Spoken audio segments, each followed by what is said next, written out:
discuss about the bear.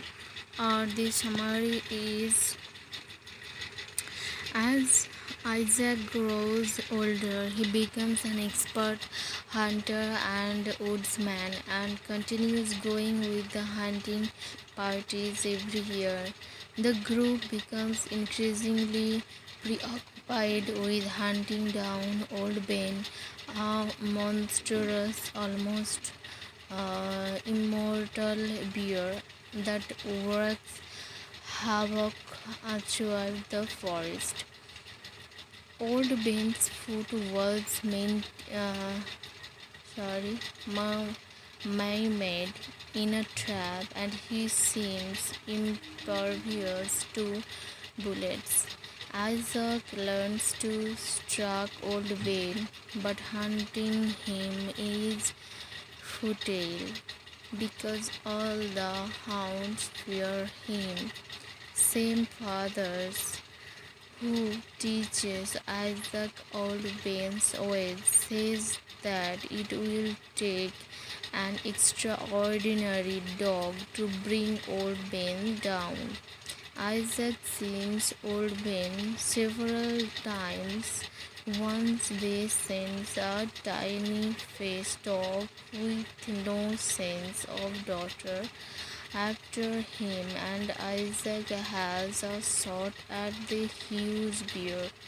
But instead of taking the shot, Isaac runs after the face and dives to help him from the bear.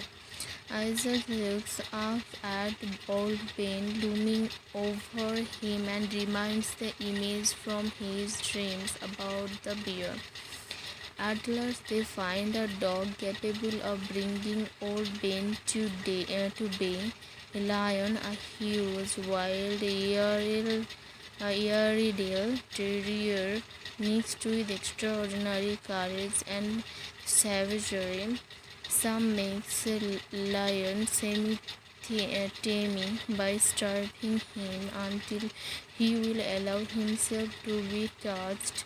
Soon Bone Hagenbeck has devoted himself to Lion and even share a bed with him. Using Lion, they nearly catch Old Ben, but Boone misses 5 points blank shot. General Compson hits the bear and draws blood, but Old Ben escapes into the forest.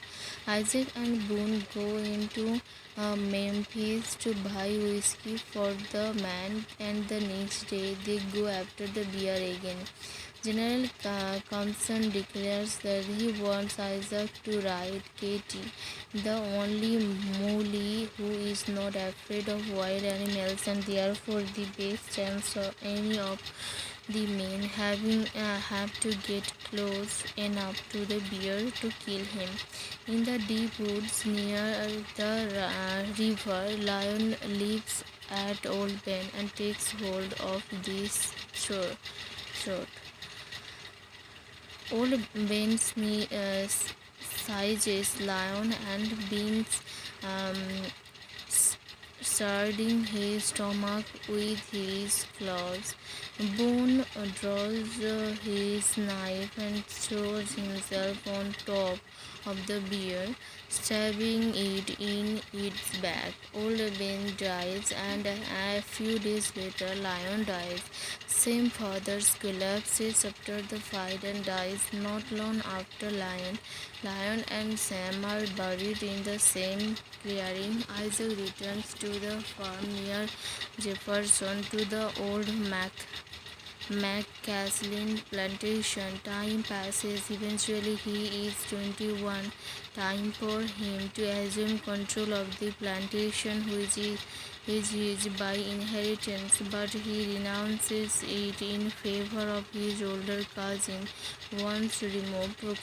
McCaslin Edmonds. Isaac has a long argument with McCaslin, in which Isaac declares his belief that the land cannot be owned, but the curse of God's earth is man's attempt to own the land, and the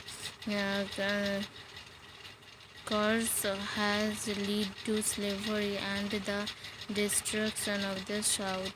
McCaslin tries to convince him to accept the land with a convoluted metaphysical argument about the fated responsibilities the white race has taken on, but Isaac remembers reading the old ledger books of Uncle Buck and Uncle Buddy, uh, piece, piecing together the sordid story of the plantation slaves that, and he refuses the inheritance once of Isaac's inference in particularly appealing.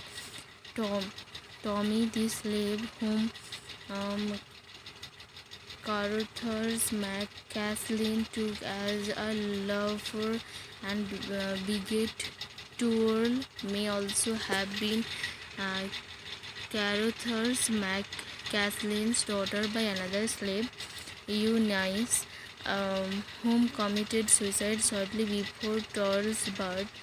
From these and other factors, Isaac deducts that she must also have been Carruthers McCaslin's lover. After refusing the inheritance, Isaac moves into town and becomes a carpenter, eschewing material possessions. He marries a woman who urges him to take back the plantation, but he will refuses when she attempts to convince him sexually. It is suggested there are no further conjugal relations between them after this, as they have no children. Isaac tries to distribute fairly the money left to the children of Tommy's toil and Tinny. He travels to Arkansas to give $1,000 to Lucas' sister, Fonsiva, now married to a scholarly Negro farmer who seems to neglect both his farm and wife. She refuses the money, but Isaac arranges for a nearby bank to pay it out in small monthly portions. Isaac continues to hunt and spend all the time he can in the woods. One November, a few years later, he and a few of the old hunting groups returned to the wilderness camp where they had stalked Old Ben for so many years. Major D. Span has sold it to a logging company, and the trains comes closer and louder than before. The wilderness is gradually being whittled anyway by farms and loggers. Isaac visits the graves of Lion and Sam fathers, then goes to find Boone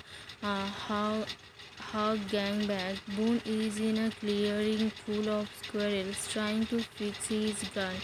As Isaac enters, Boone shouts at him not to touch any of the squirrels. They are mine, he cries. Thou, the public history is the bear has a complex publication history. Its earliest version, first published in the Saturday Evening Post, differs substantially from the Godown Moses version. A third version was published in Faulkner's collection of hunting story, Beehoods. So that's all about the story of the bear.